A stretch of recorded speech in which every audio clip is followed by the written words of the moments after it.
What was that one memorable moment that you've shared with a complete stranger? Pulled a 3-year-old and his unconscious mom out of a burning car when I was 16. Unconscious people are heavy AF and I was convinced I was handling a dead body. I am invited to the kiddos' elementary graduation this May though. Wow, most PPL will go through all of life never having that sort of impact. I was on a commuter train when a young woman seated in front of me suddenly let out a scream and started sobbing. People around her assumed the stony-faced commuter mask, but she was so distraught that I got up and sat beside her. She had just received a text that a good friend had committed suicide. I put my arms around her and she sobbed against my shoulder and talked about her friend for the duration of the ride, about 15 minutes. I got off at her stop and walked her to her mother, who was waiting in a car at the pickup curb. I then caught the next train to my stop down the line. Randomly getting paired up at a golf course with someone and they got a hole-in-one. Guy went ballistic. It was awesome. I never knew people went golfing alone and got paired with strangers. Super common. Usually I'll go with a buddy and we get paired up with another group of 2. Lived in dorms my freshman year at university and each floor had 2 shared bathrooms. One day when I went in for a shower, a girl was in another shower stall playing music. We had a full-on, very enthusiastic, karaoke moment together to Alone by Heart. Still never found out which girl on my floor it was. I was sitting by myself at a table for 2 in a crowded restaurant near New York's Lincoln Center. A lady in line for a table asked me if she could join me because she might miss her concert if she had to wait much longer. She was lovely, and fun to talk with during dinner. When I told her I was a musician, she pulled out 2, very expensive, concert tickets and asked if I'd like to be her guest for the program. When the lady Emily explained that her husband had recently died and she was getting her courage together to go alone to use their season tickets bought before he passed, I saw remarkable courage, mixed with sadness, in her face. After the concert, she invited me to be her guest at future programs for the remainder of the season and to meet for dinner. We struck up a friendship that was good for both of us. I helped her through tough times after her husband's death, and she shared concerts that would have been too expensive for me to afford at the time. Edit. For those who've asked, Emily and I remained friends thereafter and visited occasionally until she decided to move to the West Coast to live with her daughter. I was going home really late one night, around 3 a.m., and I noticed this girl sitting in the street who obviously looked like she had cried recently, so I asked her if she was okay. She said yes, and I asked her if she wanted me to stay with her and she didn't answer, so I sat next to her. She didn't do or say anything for about a minute and neither did I, but then out of nowhere she hugged me. So I hugged her back and we stayed like this a few minutes, not saying anything. At some point a car stopped and a woman who was obviously her friend came out and took over for me, thanking me for staying with her. To this day I still have no idea what upset this girl so much. I was carrying groceries in my arms and saw the paper towels were slipping out of the bag. I tilted to let it fall, hit it back up with my knee towards my arm and caught it under my arm, BTW and my elbow and ribs on the side. I felt badass. A lovely older woman across the street saw this and cheered, "Nice move." She was genuinely cheering, arms up and everything. Another was a kid. My husband was wearing a t-shirt with an old Batman logo on it and held the door for a father and son. The father looks to the son and says, "What do you say?" Assuming the prompted answer was "thank you," he looks up at my husband and declares, "Batman." Flying up I-65 between Nashville and Louisville, this random guy in pickup truck and I were leapfrogging our way up the interstate. I was in front and came flying up on the ass end of a state trooper. Cop did nothing but keep cruising at 75 miles per hour. Realizing what was happening, I flipped my signal and moved back in the right lane. Truck guy comes flying past me as I slowly creep back from the cop like I never sped in my life. Truck guy realizes there's a cop and flicks his signal and gets in the right lane. I needed gas, so I decided to get off the interstate and let the cop go off to wherever the hell he was going. I'm also hungry, so I figure I'll get Wendy's first, then gas. As I pull into Wendy's, I notice truck guy is right behind me. We walk into a restaurant and he turns to me. He says, "Man, we were really setting the pace till that cop showed up." We laughed and talked a bit in line before we parted ways and got back on the highway. I was a witness to a car versus motorbike crash, and had to hang around for the police. Another girl was a witness too, so we were there, talking to the biker who was a little hurt but mainly pissed off. The police came, and the girl said she was freezing cold, so the police officer gave her his coat. She was about 5, he was well over 6, she looked ridiculous in his coat. We had a real laugh about it, gave our statements and were released from the accident site. This was a good few years ago, but I still smile at the memory of her wearing that coat. I think it was about 2008, and I went to see a Vin Diesel movie. Some Google foo reveals it was probably Babylon AD, alone, in an almost empty theater. I had just broken up with my then fiancée and I was mostly trying to waste time, but even by that standard the movie was god-awful. It didn't matter to me because I just didn't want to be at home amongst my things and my memories and my pain, but even through all of that I was bewildered at how nonsensical this movie was. So as I walk out of the theater, it turns out that there was one other person in there, and while I was mulling how confused I was about the movie and how much I was dreading going home, this other guy calmly walks up behind me and says, "Hey, did you have any idea what the duck that movie was about?" And I said nope. And he said thank God, I thought it was just me and maybe I was stupid. Anyway, I'm gonna go drown my regret in a beer if you want one. And I don't know why I said yes. There are very few situations where I'd normally agree to extra socializing of any kind, much less with a total stranger. But I did. And it was the first moment I remember that felt like everything was going to be okay. I was going to survive this breakup. I got to chat, about nothing in particular, with no one in particular, and I could finally take my first gasp of breathable air after weeks of drowning in an ocean of misery.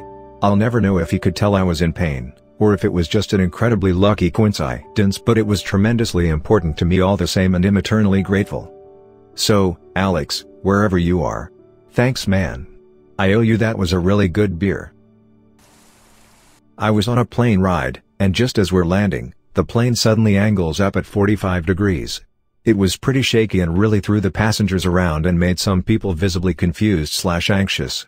The most memorable thing was this Hispanic grandma next to me. She looked at me as this was happening, and simultaneously, we both shrugged and raised our eyebrows like "Velp, this is it. We're done." It was a weird experience to briefly just accept our fate together as total strangers. Lol. It turned out there was a tire on the runway that they didn't see until we were about to land. After the pilot told us that, the lady and I just laughed about it together and we didn't even question that both of us were totally prepared for death. Just said to have a nice day to each other and moved on. I once started chatting with the woman next to me on the plane. She took some edibles and we spent the next 6 hours of the flight coming up with a business plan for a food truck where everything it served was ball-shaped. I really enjoy imagining the thought process of everyone around you on the plane who could hear that conversation too.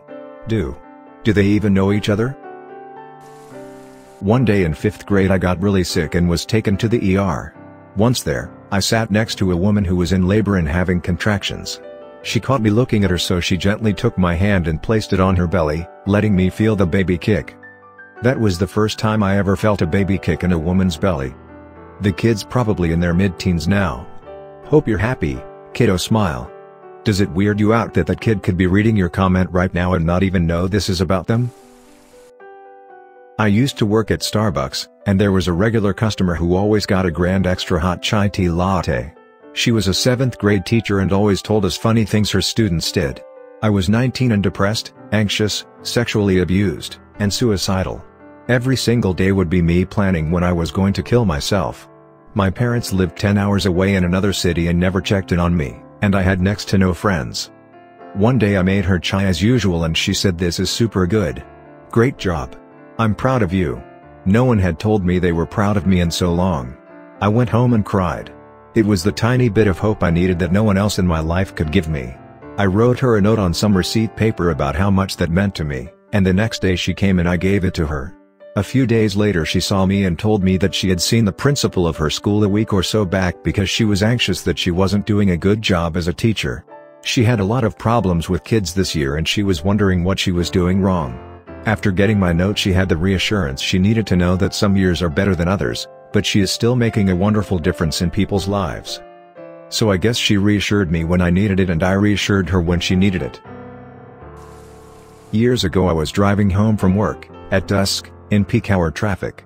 I'd just left the city and noticed, oddly, that other cars around me were giving me a wide berth. No cutting in front or anything. It wasn't until I got to the bridge, that connects the city with the suburbs, that I noticed a beat-up old clunker in my mirror dodging through the traffic. Once I got to the middle of the bridge he kept pace beside me. His passenger trying to get my attention. In certain parts of Australia you don't make eye contact with drivers who seem to be acting weird beside you. You ignore them. Still, I looked over and the passenger was pointing to the front of my car. Being on dark I hadn't noticed the smoke pouring out from under the bonnet. No wonder people had been avoiding me like the plague, lol. Still, only one person/car in all the city traffic bothered to tell me. He told me later he saw me before I left the city and was jumping lanes trying to get to me the whole time. Difficult in that sort of traffic. I waved to thank the driver and he nodded, then zipped in front of me and put his hazard lights on. I did the same. He escorted me to the nearest petrol station, some 5 kilometers away. We parked, I popped the bonnet and he immediately told me the issue. My dad fixed it the next day. The guys in the other car were from an undesirable suburb but they were the only ones who helped. Nowadays I don't judge people by the way they look, the car they drive or where they live. Smile. Edit. Pa. Regraphs are helpful. When I was like 11, me and a friend met a homeless guy who came to us. We thought, oh boy, here we go, but turns up he wanted to teach us some self-defense moves because the world isn't pretty these days. We ended up staying in the street for 1 hour, learning moves on the street with our new teacher. I still remember some 10 years later. Smile. The winking face at the end is disconcerting. I was working a shift at the hotel I work at, and was getting breakup-y vibe text messages from my now ex-boyfriend. Yes, that day he literally moved out all of his stuff and sent one text and erased me on everything over a really dumb fight, totally toddlerish but whatever, and I just sort of silently cried the whole shift. A guest came up to me to check out of his room, much older than me, probably about 65. He noticed the tears in my eyes, and asked me what was wrong. I explained vaguely that it was just a dumb boy who may or may not move out of my house today. He was super understanding, and he told me his granddaughter has gone through something similar. He consoled my feelings and told me everything was gonna be alright, and that it's for the best. This happened like 2 days ago, and you know it just made me feel a bit better. I ran the last mile and a half of my first half marathon with a random girl. We chatted the whole time because we both were struggling. It was really cool to cross the finish line right next to her. I'm married, so it wasn't a romantic thing or anything like that. Just two humans that needed some encouragement to finish a run. Never even got her name. I noticed this girl at a bus station had a Green Day shirt on and she was attractive, so I was looking at her. She was on the other side of the station. She noticed me but didn't really do anything. Finally a guy walks over and they both walked together toward where I am to get on a bus. Before she got on the bus she turned around, smiled, and waved at me. Never saw her again and never will, but I'll always remember that. Are you James Blunt? Is his life brilliant? I was crossing a street in a crowd of people by Union Square in NYC. He was crossing the other way. We caught each other's eye at the same time and held the gaze for the whole walk, both turning around and walking backward so we could keep looking. When we got to the other side, we both stopped. I mouthed hi. He waved and smiled. Cars stared blocking us, so we both just turned around and walked away. I've thought about that for years. Everything seemed so choreographed. A random 7-year-old kid walking with his mother holding up a hand to me and saying high five as we passed each other one street, which I promptly obliged without breaking stride. It was such a surreal moment, but it put a smile on my face for the rest of the day. I did this with a guy on a run on Hackney Marshes in London once. We had the awkward eye contact from quite far away whilst running towards each other. When we were about 15 meters apart he held his hand up for a high five. Awkwardness disappeared and I was super happy for the rest of the run. It's always stuck in my mind. Small acts of kindness and all that. On my way to work, I had to change highways.